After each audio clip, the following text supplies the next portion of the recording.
సబ్స్క్రైబర్లు అయినందుకు cake cutting చేస్తున్నానండి. మా మామ తెచ్చిండు. ఇలాగే మీ సపోర్ట్ నాకు ఎల్లకాలం ఉండాలి. మీ దయ వల్ల నేను ఇంకా ఎంతో ఎంతో వీడియో చేయాలి, ఎంతో ఎదగాలి. ఎల్లప్పుడు ఫ్రెండ్స్ నాకు ఇలానే సపోర్ట్ చేయండి. మీ దయ నాకు ఎల్లప్పుడూ ఉండాలి. అందుకే కేక్ కటింగ్ చేస్తున్నాను. ఇంకా నన్ను ఎంతో ఎంతో ముందుకు తీసుకెళ్ళండి. ఇంకా ఫుల్ సపోర్ట్ అంటే మీ దయ వల్ల నేను ఎంతో ఎదగాలి. సపోర్ట్ మా మామ దయ వల్ల. ఓకేనా ఫ్రెండ్స్?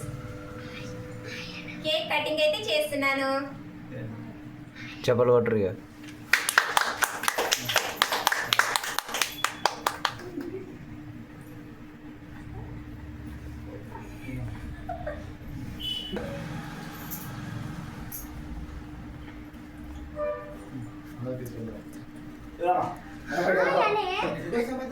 దామా